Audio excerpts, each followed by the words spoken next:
ప్రభువును రక్షకుడైన యేసుక్రీస్తు పరిశుద్ధ నామమున ప్రియమైన సంగమ ప్రియమైన బిడ్డలారా మరదే కాల సమయం దేవుని వాక్యాన్ని ధ్యానించడానికి ముందుగా ప్రార్థన చేసుకుందాం. ప్రార్థన.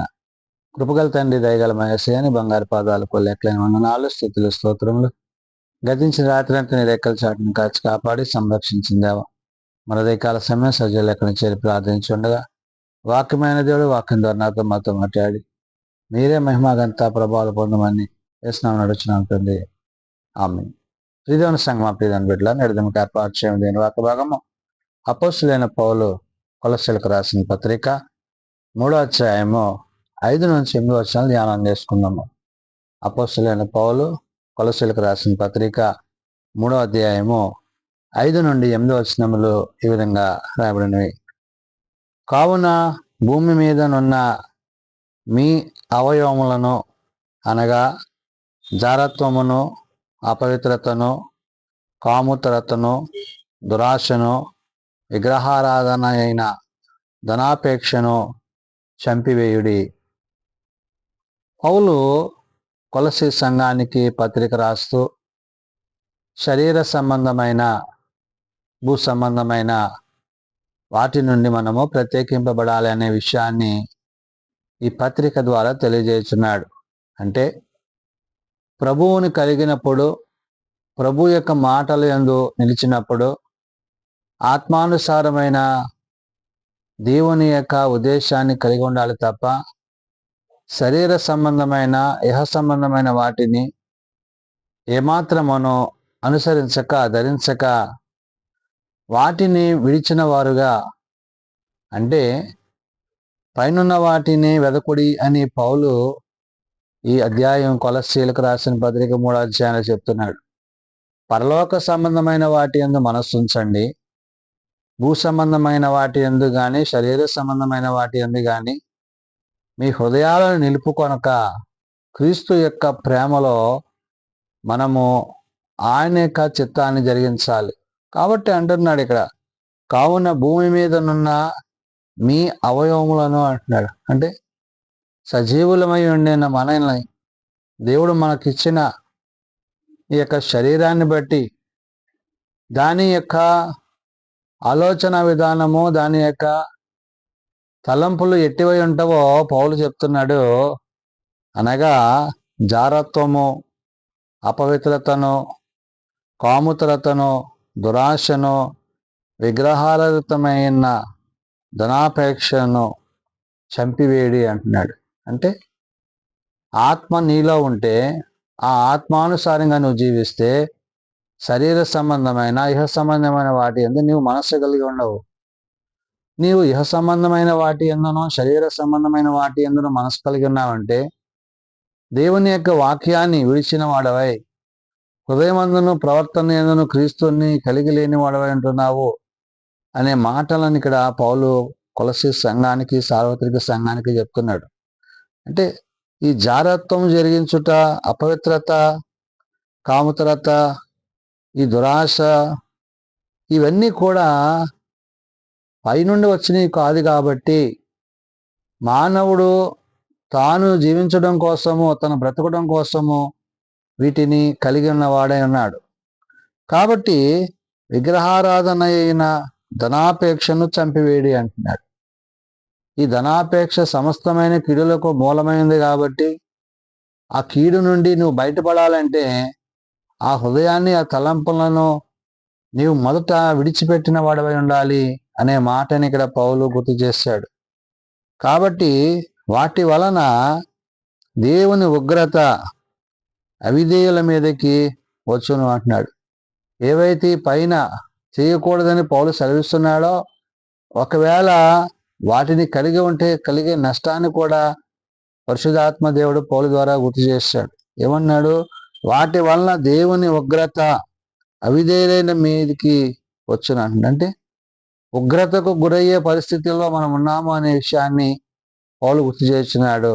అంటే దేవుని యొక్క వాక్యానుసారంగా, వాక్య ప్రకారంగా మనం జీవించినప్పుడు, దేవుని యొక్క మాటలు మన యందు నిలిచినప్పుడు, మన హృదయం అవి నింపబడినప్పుడు, మరి అపవాదికి చోటు లేని స్థితి నువ్వు కలిగి ఉన్నప్పుడు అది ఆశీర్వాదకరమైనది అనే విషయాన్ని పౌలు గుర్తు చేశాడు. అందుని బట్టి అంటున్నాడు, పూర్వము వారి మధ్య జీవించినప్పుడు మీరును వాటిని అనుసరించి నడుచుకుంటుంది అంటున్నాడు. అంటే ప్రభువుని ఎరగక మునుపు, ప్రభువుని తెలుసుకోనక మునుపు, రక్షింపబడక మునుపు, బాప్తీసం తీసుకొనక మునుపు, ఇవన్నీ కూడా జరిగిన పరిస్థితులు, సంఘటనలు అనే విషయాన్ని పౌలు ఆనాడు కొలస్సీ సంఘానికి, నేడు సార్వత్రిక సంఘానికి తెలియజేసే మాటలు. కాబట్టి ఇక్కడ ఇప్పుడైతే మీరు కోపము, ఆగ్రహము, దుష్టత్వమును, దూషణ, మీ నోట బూతులు అను వీటినన్నిటినీ విసర్జించుడి అంటున్నాడు.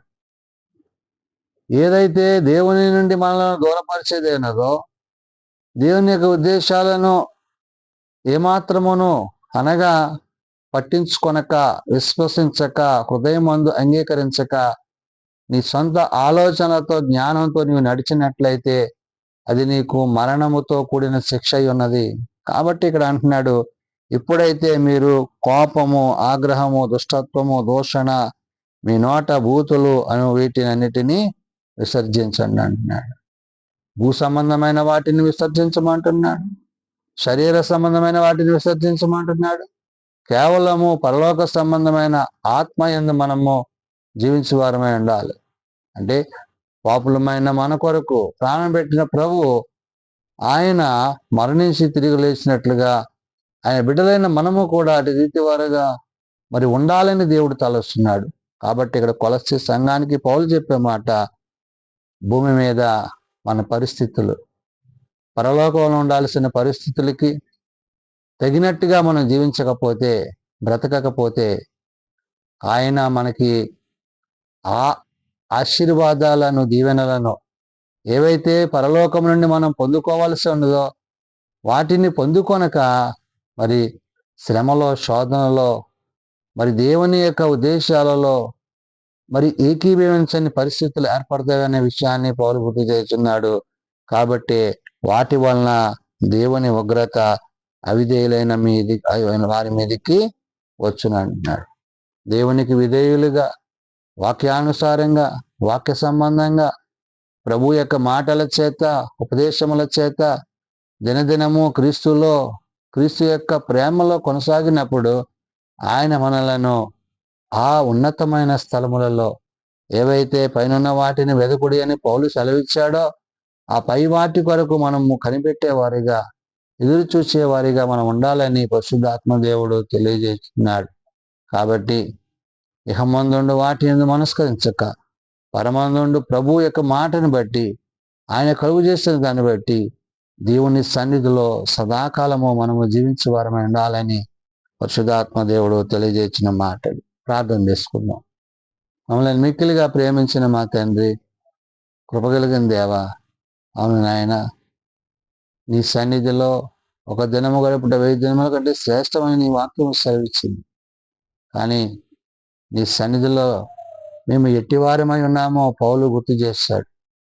లోకానుసారంగా, శరీరానుసారంగా ఒకవేళ మేము ఇహ సంబంధమైన వాటి యందు మనస్కరించిన వారమైతే మరణమును, పాపమును తప్పింపబడమని నీ వాక్యంలో సెలవిచ్చి ఉన్నావు.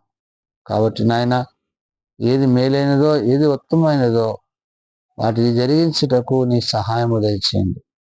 బలహీనలను బలపరచండి నాయన, రోగులను స్వస్థపరచండి, హాస్పిటల్స్ వద్ద, ఇండ్ల వద్ద పడి ఉన్న వారిని లేవనెత్తండి. అయ్యా, ఎవరైతే ఇంకా నీ అంగీకరించక తమ హృదయాలు కఠినపరుచుకుంటున్నారో అటు వారికి మారు మనసు, పాపక్షమాపణ దయచేయండి. నిజ రక్షకుడు నిజుడైన నిన్ను బట్టి, నువ్వు ప్రేమించిన నీ కుటుంబాలను బట్టి దేవా, మేము నీ యందును, నీవు మా యందును నిలిచినట్లు ఈ నూతన సంవత్సరములో నూతన తలంపులతో, ఆలోచనలతో ఆత్మానుసారంగా జీవించి నీ యందు మేము సదాకాలము జీవించినట్లు నీ రాకడకు తగిన సిద్ధపాటు మా అందరికీ దయచేయమని, చిన్నబిడ్డలు, యవనులు, పెద్దలు, వృద్ధులు ప్రతి వారిని వారి వారి తరగతులు చెప్పును ఆశీర్వదించి, దీవించి నీ మినైన దీవెనలతో నింపమని, నేను పరిచర్యలతో ఎండమని నేస్తున్నామని అడుగుచున్నాను తండ్రి. ఆమేన్. పరలోకమందున్న మా తండ్రి, నీ నామం పరిశుద్ధపరచబడుగాక, నీ రాజ్యం వచ్చుగాక, నీ చిత్తం పరలోకమందు నెరవేర్చినట్లు భూమి మీద నెరవేరుగాక. మా నిధనాలను మాకు దయచేయండి, మళ్ళీ అపరాధం చేసిన వారిని మేము క్షమించిన ప్రకారం మా ప్రారంభం క్షమించము, శోధలోకి కాలుష్యం కల్పించము. రాజ్యము, శక్తి, మహిమ నిరంతరం నీవైన తండ్రి. ఆమేన్. మన పరమ తండ్రి అయిన దేవుని ప్రేమ, ప్రభువైన యేసుక్రీస్తు కృప, పరిశుద్ధాత్మ నిత్య సహాయము నిరంతరము సదా తోడండి సంరక్షించును గాక. ఆమేన్.